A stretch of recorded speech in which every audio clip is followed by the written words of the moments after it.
সিদ্ধান্ত নিয়ে এসে বলো, জীবন সঙ্গী হিসেবে কারে চাও? আমার তো তোমাদের দুজনকে ভালো লাগে, এখন আমি কি করবো সেটাই বুঝতে পারতেছি না।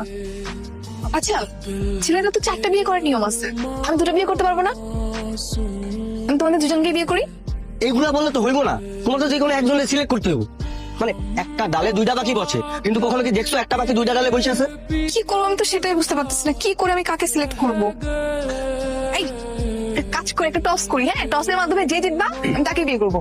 তুমি সব কি বলতেছো? তোমার জন্য এই মেকানিক ভাইয়ের সাথে আমার মারামারি হাতাহাতি খুনাখুনি পর্যায়ে পর্যন্ত চলে যাচ্ছে, সেখানে তুমি বলতেছো যে তোমার আমার জীবনটা নির্ভর করবে শুধুমাত্র টসের উপর? হ্যাঁ, তুমি এত সস্তা হয়ে গেছো, তোমার দাম এতই কম যে 1 টাকার কয়েনের মতো। ছি রে। হ্যাঁ তাই তো, আমিও কি সব উল্টাপাল্টা কথা বলতেছি। শোনো ভাই, একটা কথা বলি। আমি বলি কি, এই মেয়েকে দিয়ে আমাদের হবে না, তবে এর মতো কনফিউজ মেয়েকে নিয়ে সংসার কোনোদিন করা যায় না। এই মেয়েকে বিয়ে করলে পরদিন দেখা যাবে যে আরেক ছেলের সাথে পালিয়ে গেছে, পালিয়ে গিয়ে বলবে যে কনফিউজ। এই বেশ হুমকি শুরু। এর কাজ করো, আমরা দুজনে মিলে তবে মেয়েটাকে গিয়ে রিজেক্ট করে আসি। চলো চলো। আমি তোমাকে বিয়ে করতে পারবো না। হ্যাঁ রিমি, আমি তোমাকে বিয়ে করতে পারবো না, আমি তোমাকে রিজেক্ট করলাম রিমি। আমিও তোমাকে রিজেক্ট করলাম, বাই। তবে চলো। আরে বাটা, যে একটা গেম প্ল্যান করছি বুঝছোস, পথের কাটা একদম শেষ করছো প্রস্তাব? আরে বাটা, যে নিবিড় আছে না, নিবিড় আর আমি মিলা নিবিড়ে ছেড়ে দিচ্ছি।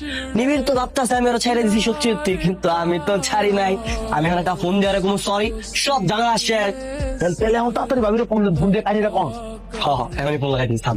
নাম্বারটি ব্যস্ত আছে।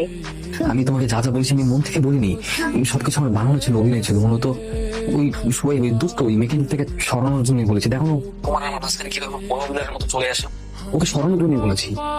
অনেক দেরি করে ফেলেছো, কাল সকাল 10টা আমার সঙ্গে দেখা করো, তারপর বলছি। আরে না, ফোন ধরো বাটা। হ্যালো। হ্যালো রিমি, আমি না খুব সরি বুঝছো, আমি না তোমার আর আমার মাঝখান থেকে নিবিড়ে সরানোর জন্য আমি একটা ড্রামা করছি বুঝছো, তুমি না আমার মাফ করে দাও। অনেক দেরি করে ফেলেছো, কাল সকাল 10টা আমার সঙ্গে দেখা করো। মা দাঁড়া। এই তো রিমি চলে আসছে। রিমি, তুমি ওকে বারণ করো তো, তুমি আমাকে পার্সোনালি ডাকছো না ফোন আসার জন্য, তারপরে হরু বিলার মতো গন্ধ সাথে চলে আসছে। তুমি ওকে ফোনটা দিয়ে মারো তো। I love you. I love you মানে ফোন দাও।